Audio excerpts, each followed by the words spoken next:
of the poor. You wonder why there's more people leaving this state than coming to this state?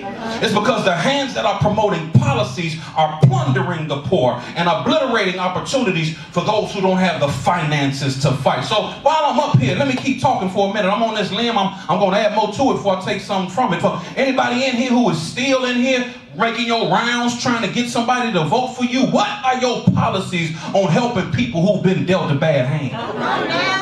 What are your policies to help poor people who have to live in food deserts? What are your policies for people who need access to education regardless of the zip code that they live in? What are your policies on the ways that the new Jim Crow is decimating our communities? When you get in office, promote policies that move the marginalized to the middle. Don't just be a prostitute for those who contribute to your cash to your campaign. It got quiet in here, okay. Come on, I ain't scared of none of y'all. I'm really around the corner. Don't be a prostitute for them. Don't be like congressmen, cowardly congressmen and 6 senators who literally are being pimped by the NRA and are more concerned about the right to own guns than save lives. No, when you get in office, I don't care if you're Democrat, Republican, Independent, a donkey or an elephant, push some policies on behalf of people who will never be able to pay you back. People who go to work 2 and 3 jobs and still can't make ends meet. People whose neighborhoods look like war zones because of no protection or direction or resources put into them. People who live in food deserts and can't get fresh fruits and vegetables. Yeah, somebody in here knows about being dealt a bad hand. Yes. But the bad hand we've been dealt doesn't have to be the last word. So how do you move forward when you've been dealt a bad hand? Give me 7 more minutes and I'll sit down so you can get to the awardees. Here it is. I offer 3 quick ones. I take my seat. If you're going to move forward with the bad hand you've been dealt, then it's important to remember that this ain't the first bad hand you ever had. Our black national anthem calls us to this. We heard it earlier. We have come over a way that with tears has been watered. We have come treading our path through the blood of the slaughtered. And all that means is we've been here before. We've been dealt a bad hand before. This ain't your first bad hand. When you look back in your history, you will remember that this ain't the first time we've had to deal with a racist president or a racist governor. We got through them, and we're going to get through this one. This ain't the first time we've had to deal with the new Jim Crow because we've dealt with the old Jim Crow. We got through that one. We're going to get through this one. We have been through chattel slavery, and we're going to get through it. We have been through Nixon, Reagan, both Bushes, Clinton, and we're going to get through it. Don't hang your head because we're going to get through this and not only survive, but thrive. Come on, man. Remember, you have a cloud of witnesses that have faced already what you are facing right now. It's in your blood. Remember, in 1909, when Du Bois and Ovington and Story organized the NAACP, they were also living in the midst of overt racist times, and they did the work to make our people better through courts and culture. When you remember, think about Thurgood Marshall and Charles Hamilton Houston, who went about the country trying and winning cases. This ain't the first time we've had to move forward after being dealt a bad hand. Every now and then, you got to take time to remember. Have what's called a Sankofa moment. A Sankofa bird is a symbol of the Akan people of West Africa, and it simply means go back and fetch it as you're moving forward. Which means you can't know where you're going unless you know where you're being. Take time to remember. Put back together what the empire wants to remember that even in your pain, you're part of a people who have done the most with the least on this planet. You're part of a people who should be extinct, and yet we exist. Who thrive when the world tried to throw us away. You're part of a people who turned pain into poetry, blues into music, hopelessness into hip-hop, and rejection into R&B. You are a part of a people who created mathematics and medicine and started civilizations and charted the courses of the stars. Remember the brilliance of Baldwin and the intelligence of Yaa Asantewaa and the fierce oratory of Frederick Douglass and the strength of Sojourner. If you're going to move forward, first of all, you got to remember. Say remember. But then if you're going to move forward, I got 5 minutes left. If you're going to move forward, remember that you can't stop at remembering. But you've also got to engage in some resistance. Yes. In other words, there are some things that won't be fixed until they are faced. And don't romanticize your remembrance. You know that's what we like to do. We like to romanticize what we remember. We remember the good old days as if all the good old days was good.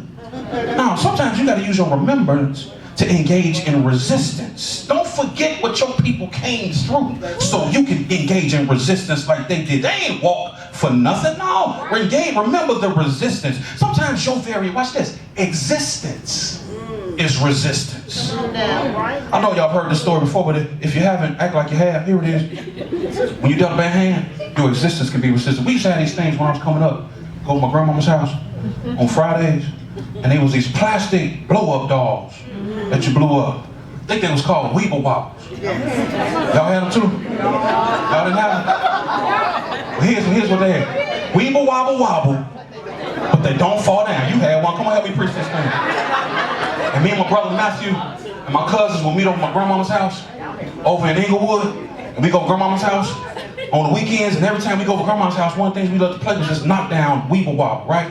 And it would be me and my brother Matt, Cassie, Garen, and boom. And here's how it worked. At the bottom of it, it was some sand, right? Or some water to sturdy it. But in the rest of it, you had to put some air. So here's what my daddy would do. My daddy would take his breath and blow some air into this Weeble Wobble. So it would stand up, and the Weeble Wobble, once it got blown up, would catch these hands. Me and my brother and my cousins, we would try to knock it down and knock it down. But here it is. The harder we hit the dog, the quicker the dog will pop up. Because it had something on the inside of it. The harder we hit the dog, it would just pop right back up, and it had this old stupid smile on his face. So it popped back up with a stupid smile on his face. The harder you knock it down, the faster it'll pop up, which still had that stupid smile. And it popped back up, sisters and brothers, because it had something inside of it that our hands couldn't get to. It had something on the inside of it that enabled it to resist what was happening on the outside of it. And because inside of it was my daddy's breath, and because it had my daddy's breath on the inside, its very existence was resistance. Can I help somebody? Yeah. You don't want to know how to handle a bad hand? Make your existence resistance. Speak up when they do everything they can to try to make you shut up. Get up when it looks like you should have given up. Make your existence resistance because you got God's breath inside of you. Be who God created you to be without apology or permission or any approval. Make your existence resistance. Here's the last thing. On this Freedom Fund Sunday, I got 3 minutes left. Last thing, I'll probably pass that 3 minutes anyway. Last thing that I'll leave with you. When you dealt a bad hand, it takes remembrance, it takes resistance, but it also takes release. What you mean, Reggie?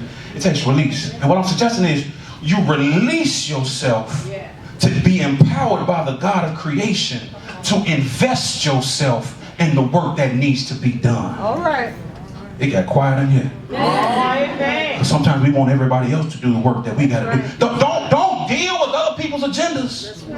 Work as a unit with God's agenda that's about the liberation of God's people. So here it is. When you release yourself to do the work, God of the work will give you what you need to get the work done. Because at the end of the day, regardless of your religion, we got to remember that we are not in the hands of the empire, but we are in the hands of the eternal. So when you release yourself, it means that you know that you can release yourself into the hands of God that can help you deal with anything that you got to deal with. Can you dare to release yourself into the work that will build beyond your years?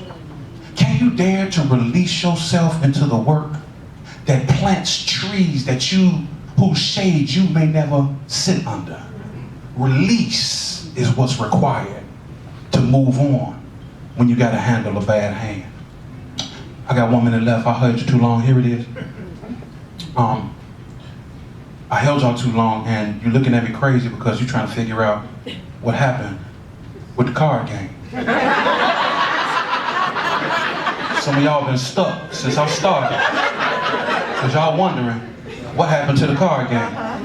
When we were last at the card table, it was the last hand. And I've been dealt a bad hand, and my card that I counted on got cut by a trump card. And it's looking like it's gonna be a long, a long game. Because the card I counted on got cut. So I put my head down. Because I was mad. Because the card I counted on got cut. And all while I'm looking down, looking at this bad hand I've been dealt. I'm looking down after my ace has been cut. And while I'm looking at my hand with all this red in my hand, what I forgot to tell y'all is that the game that we were playing is a game that you can't play without a partner.